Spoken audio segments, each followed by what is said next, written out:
man damage plan took the stage at the El Rosa Villa. During their first set, toutes les télévisions et les chaînes de radio américaines ont interrompu leur programme pour annoncer la mort de John Lennon. La nouvelle s'est répandue comme une traînée de poudre dans les rues de New York. Tupac Shakur dead in Las Vegas, ironically on this Friday the 13th.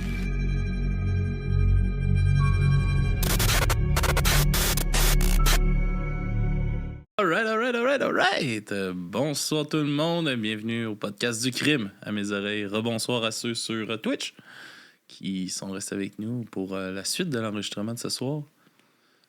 Papy Joe avec moi et Kat encore. Coucou. Comment ça va les amis? Toujours en forme? Fallait que je réponde. Ouais, c'était pas mal là. Je me suis assis puis je me suis coincé une testicule. Nice! Fait que tu te sens bien. C'est une douleur qui est comme... Tu comprends enfin les drag queens. Les quoi? Les drag queens qui s'assient là, avec leurs couilles tapées. Là.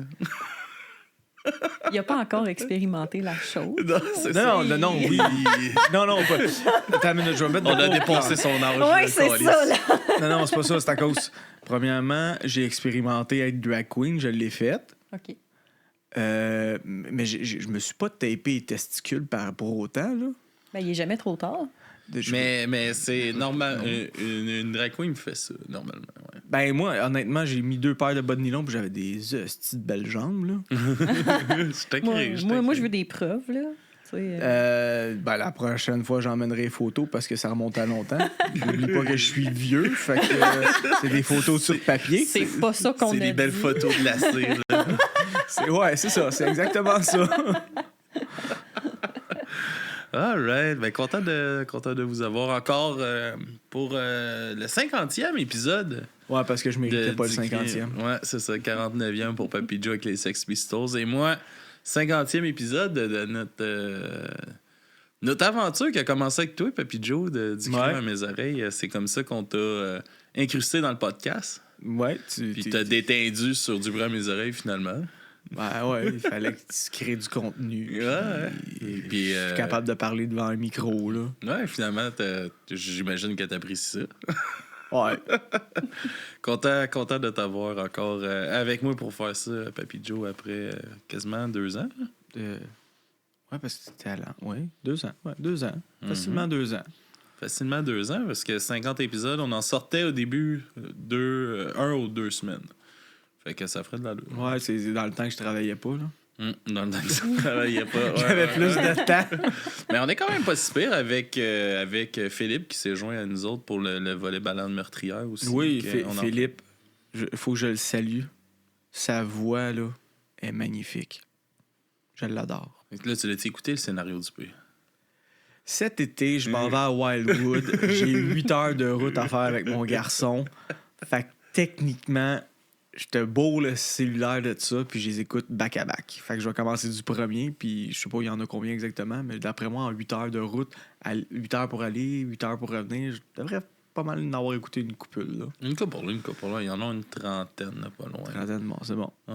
Mais, petite nouvelle, ça repart, là. Ils font faire un épisode test, là. Fait que sa douce moitié lui a donné les accords, elle a enlevé la laisse et vas-y, file. Va dans le monde, dans les contrées sauvages. Mais ils vont ensemble. En plus, c'est magnifique. Moi, j'ai essayé de convaincre ma blonde d'écouter un Papy Joe écrire un porno, puis j'ai pas encore réussi. Non? Non, elle a un peu honte. Lâche pas des fois la persévérance. Ça fait longtemps qu'ils sont ensemble, hein? Ah, OK. Ça fait longtemps qu'elle me connaît, puis ça fait longtemps qu'elle fait comme bof, ça vaut pas la peine. Bon. Dis pas ça, mais ça vaut la peine. Abonnez-vous, c'est vraiment drôle. OK, oui, dans ce sens-là, oui, mais je veux dire, pousser ma douce à m'écouter, non. Ça fait déjà assez longtemps qu'elle t'écoute.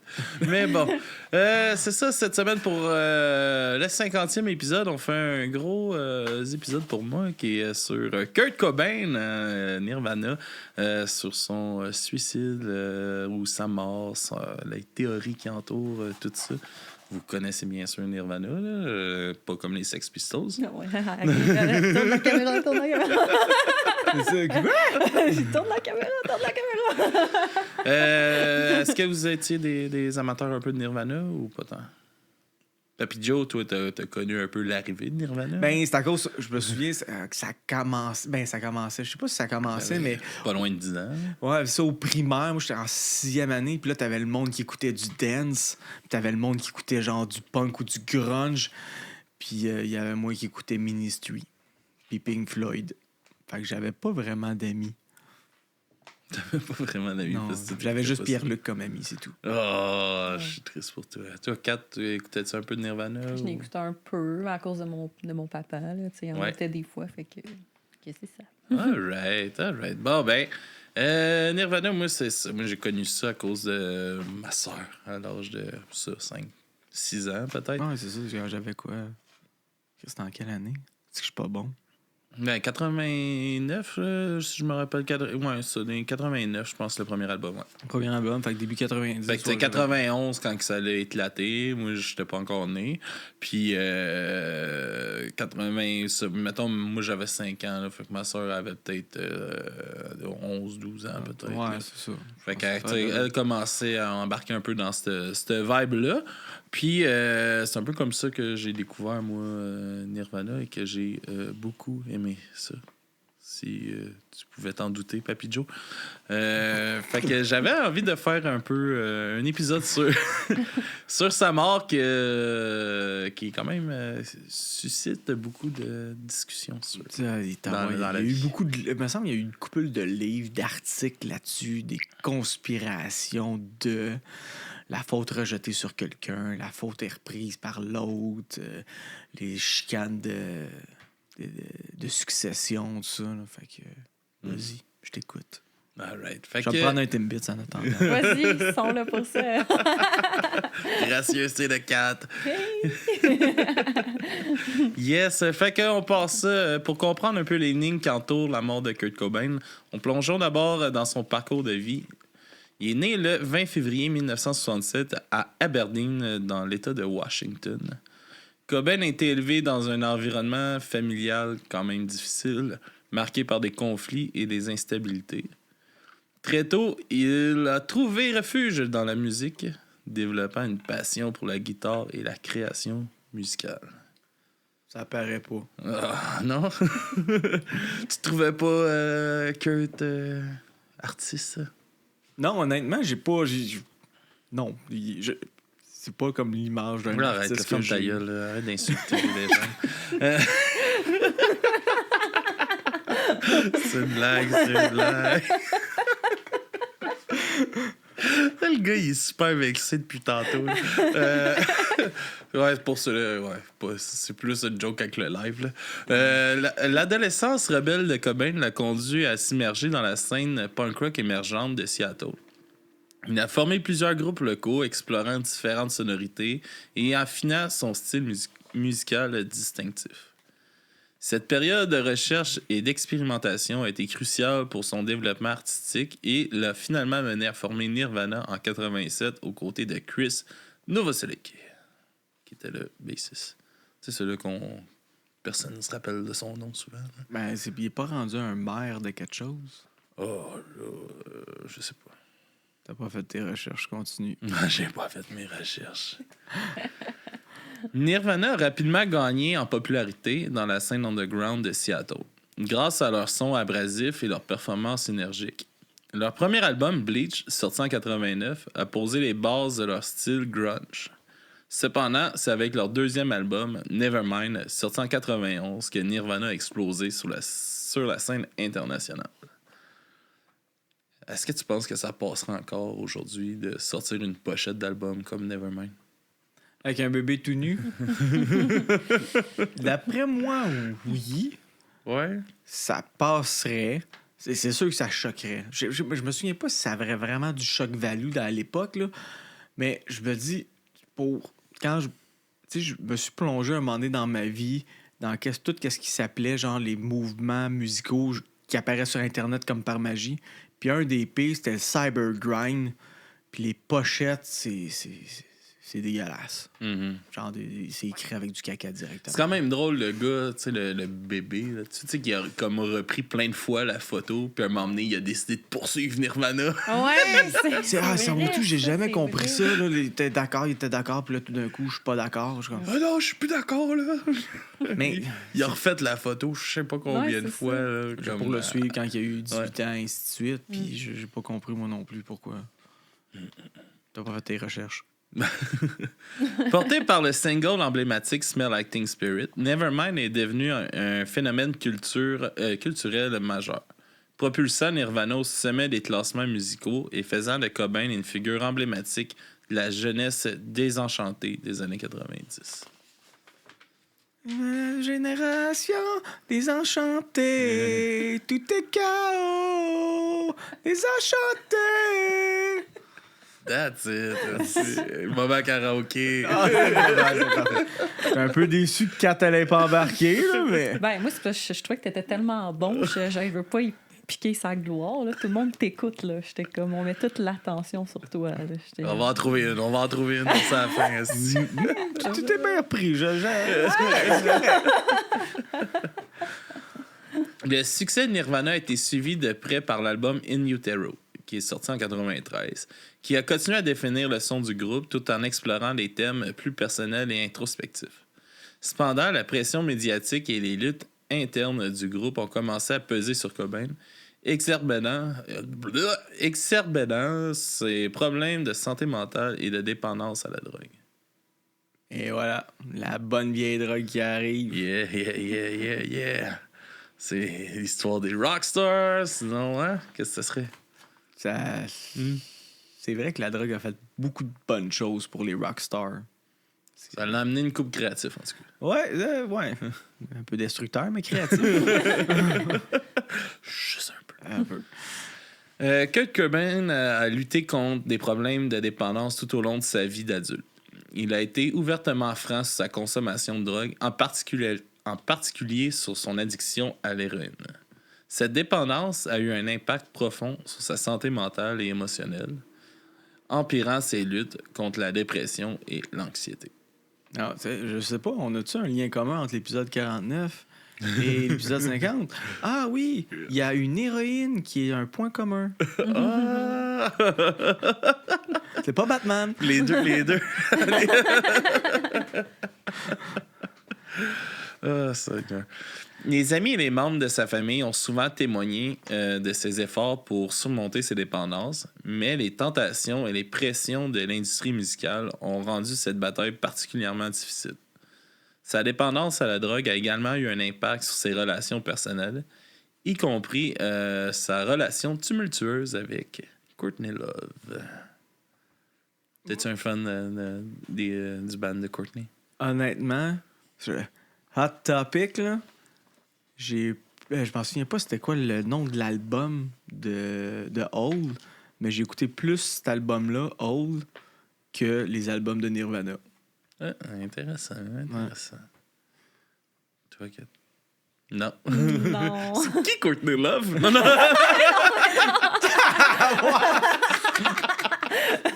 Excuse ça. All Bon, right. ben, bonne soirée.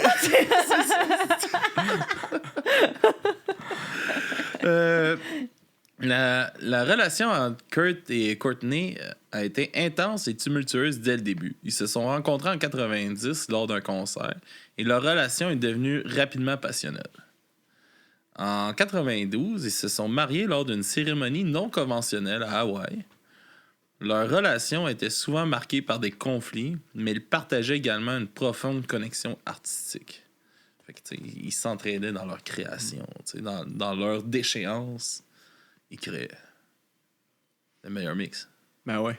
Hein? C'est inspirant quand ça va mal. Moi. Cependant, leur relation a également été troublée par des problèmes de dépendance partagée et des luttes personnelles. Ils étaient tous deux confrontés à des démons intérieurs et leur dépendance à la drogue a empiré les tensions dans leur mariage.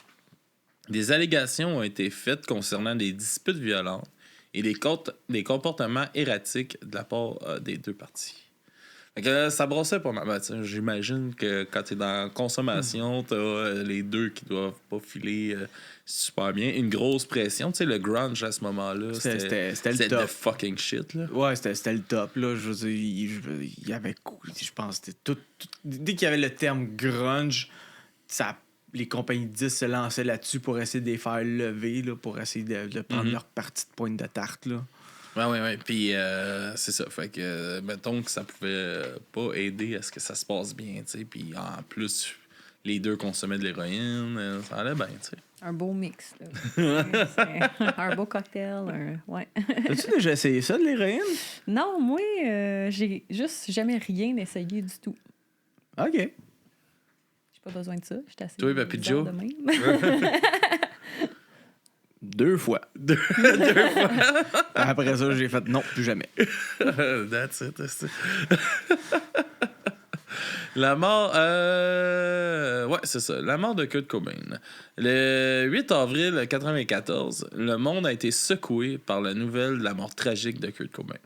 Son corps a été retrouvé dans sa maison de Seattle, une blessure par balle à la tête.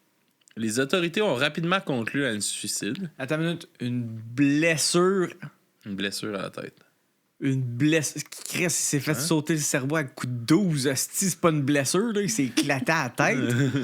Attends, une blessure à la tête. Hey, mon bras, il traîne là-bas. Je pense que j'ai une blessure au bras. Pour répondre à Snipeflex dans le chat, non, j'ai jamais essayé l'héroïne, moi non plus. Toi, Snipeflex, as-tu déjà fait couler ça dans ton bras subtilement? Ouais, ça, les autorités ont conclu à un suicide vraiment rapidement, mais cette conclusion a alimenté un débat intense qui perdure encore aujourd'hui. Il y a différentes théories. Il y aurait peut-être l'implication de Courtney Love dans sa mort. L'une des théories les plus répandues suggère que la femme de Cobain, Courtney, aurait pu être impliquée dans sa mort. Des allégations ont été faites concernant les motifs financiers, la jalousie et les tensions conjugales. Des détails troublants tels que des écrits de Cobain mentionnant des disputes avec Love ont alimenté ces spéculations. Certaines sont également notées de comportements suspects de la part de Love après la mort de Cobain. Notamment des changements dans sa version des événements et des réactions émotionnelles un peu étranges. Il y a aussi, mettons, j'ai lu dans un livre. Ouais, c'est déjà là que t'as ouvert un livre. Chaque fois, je suis épataté. Il y avait des pages, là. Ouais, j'en ai un ici là, à lire là, de Ars Moriendi. Là. Ah, merci, Simon. Ouais, hein? Merci. Merci, Simon. La prochaine fois, Simon, tu l'envoies à moi, pas à lui, à moi. Papy Joe, il a hâte de le lire.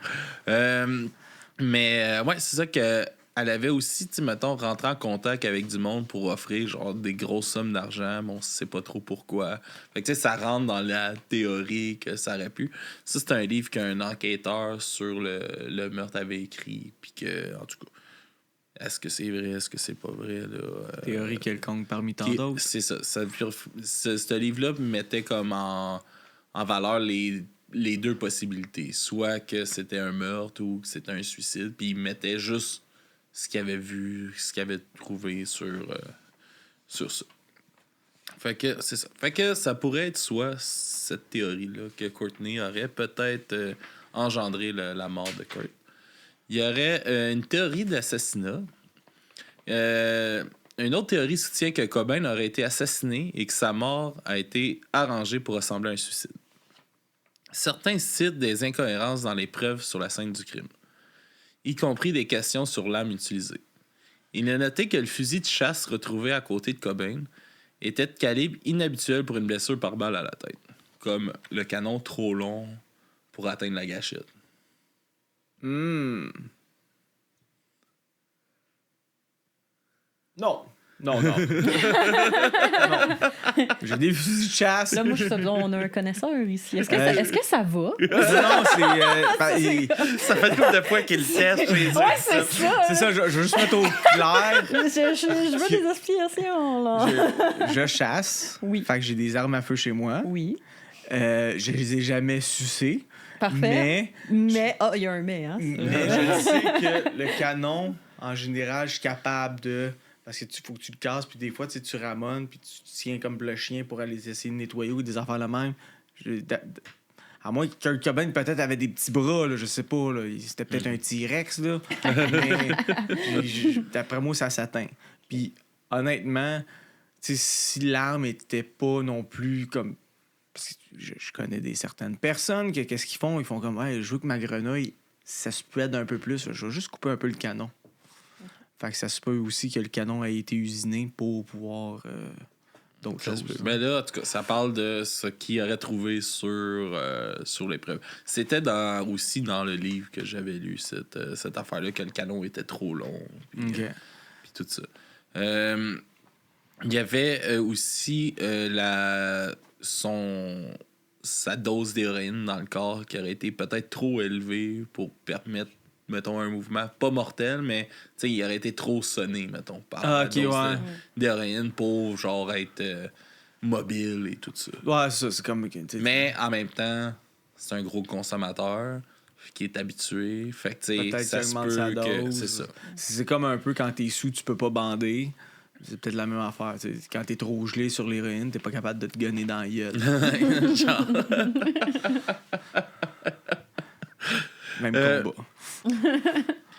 Fait que c'est ça. Fait que sur l'arme, ça a amené des spéculations que peut-être une autre arme aurait été utilisée pour faire l'assassinat. Et aussi que la note de suicide aurait peut-être été falsifiée et écrite sous contrainte. OK. Ouais. Mais, en tout cas, ouais, continue, là, mais... Après ça, il y a la théorie de la conspiration de l'industrie musicale.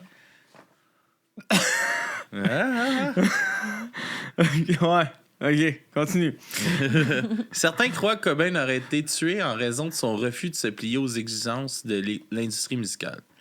Ils suggèrent que des figures obscures liées à l'industrie, peut-être pour protéger leurs intérêts financiers, auraient orchestré sa mort pour éliminer une menace potentielle. Là, ça a commencé de pousser. Honnêtement, je pense qu'il aurait fallu qu'il y aurait eu plus de chanteurs. Ouais, non, il faisait partie du club des 28. Non, 27. 27, excuse. Fait que, non, je m'excuse. Tu sais, je dis, il y a... non, tant qu'il grossit, il continue à faire de l'argent, même s'il change de quoi. Non, ça fonctionne pas. Ça marche pas pour toi, ça. Non, qu'est-ce que non. Toi, 4. Je connais pas trop cette partie-là, là, fait que je peux pas trop... Tu connais-tu les théories du complot en général? Non, pas tant. Pas tant, ok, on va s'asseoir 2 minutes, je vais t'expliquer ça après. L'expert à côté de toi. Des amis proches de Cobain ont apporté des comportements étranges de sa part les jours précédant sa mort. Il aurait semblé plus déprimé, plus isolé aussi que d'habitude. Il aurait exprimé des idées suicidaires. Certains ont noté des incohérences dans les récits des événements entourant la découverte du corps de Cobain, y compris des variations dans les horaires rapportés par les témoins. Fait que c'est toutes des affaires bizarres. Puis aussi le fait que la police a dit tout de suite que c'était un suicide. T'sais, même avant qu'il y ait vraiment une enquête, puis tout ça, ils ont conclu à ça. Ça aussi, ça l'aide aux spéculations des théories un peu contre que ce soit un suicide, parce que la police pourrait ne pas avoir voulu perdre la face, puis on a conclu trop vite, puis finalement, il faut replier sur notre parole, puis là, on va perdre notre crédibilité, dans le fond. Puis ouais, c'est... Puis évidemment, c'est comme par le passé, on en a déjà parlé. La police qui botche sa job, ça serait pas nouveau non plus, hein? Non.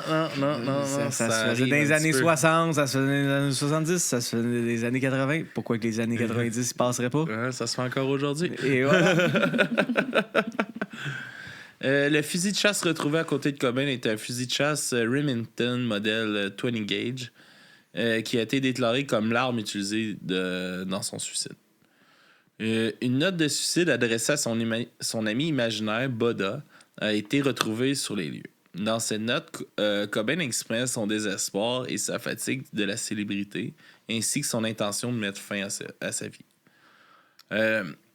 Quand on parlait de la note, comme la lettre de suicide falsifiée, Dans le fond, il parlait que ça avait plus l'air d'une note, mettons, de vouloir se retirer de la musique que d'une note de vouloir s'enlever la vie. Puis que la partie où ce qui voudrait s'enlever la vie, où ce qui dit ça, l'écriture est différente. Puis on voit que ça n'a pas l'air d'être la même main qui aurait écrit cette partie-là. Mais là, ça reste dans les théories. OK. Ben, tu l'as-tu déjà vu, ça, cette lettre-là? Ben, je pense qu'il y a possibilité de la trouver. Sur là, Internet, mais, ouais. on pourrait regarder, là, mais j'ai pas vérifié. OK. Non, ben, c'est une question comme ça, genre. En conclusion de cette histoire-là, c'est ça a été nommé que c'était un suicide, mais on saura peut-être jamais si c'était vraiment ça à la fin de tout. La relation entre Kurt Cobain et Courtney Love a été intense et tumultueuse, marquée par une passion ardente ainsi que des luttes personnelles et des problèmes de dépendance partagée. Leur mariage a été le théâtre de conflits et de turbulences, mais aussi de moments de complicité et d'inspiration artistique. Le 8 avril 1994, le monde a été secoué par la nouvelle de la mort tragique de Kurt. Son corps a été retrouvé dans sa maison de Seattle, une blessure par balle à la tête. Les circonstances de sa mort continuent de susciter des débats et des spéculations alimentées par des théories de conspiration ou des questions non résolues. Que ce soit un suicide tragique ou une conspiration sinistre, la vérité sur la mort de Kurt Cobain reste insaisissable. Ce qui demeure, c'est l'impact profond de sa musique et de son héritage culturel. Nirvana continue d'influencer des générations de musiciens et des fans à la mémoire de Cobain. Et la mémoire de Cobain reste vivante dans l'esprit de millions de personnes à travers le monde. C'était beau, c'était touchant. Fini. Il y a une affaire, par exemple, tu n'as pas parlé. Oui. Tu sais, il y a vraiment de quoi de bizarre dans Nirvana, puis j'ai jamais trouvé vraiment de solution ou de compréhension. C'est le batteur de Nirvana, là. Qui ressemble au chanteur des Foo Fighters, là. Tabarnak. C'est pas sûr, c'est fucking des- vrai, hein? Chris, les deux se ressemblent, là, comme. D'après moi, là, c'est une conspiration. Je suis sûr, on les a jamais vus les deux ensemble. Non. Fait que, d'après moi, il y a de quoi. C'est peut-être des frères séparés à la naissance, quoi que ce soit, là, mais qui reste qui se ressemblent les deux? J'ai pas de commentaire. Je suis aucune idée c'est qui. Non, mais tu sais, je sais c'est qui, mais parce que moi, des fois, genre, je suis pas capable de comme, me faire l'image, genre, vite, là. Il faudrait que je le vois, je fasse comme, OK, tu sais. Fait que- Ouais, mais c'est la même personne.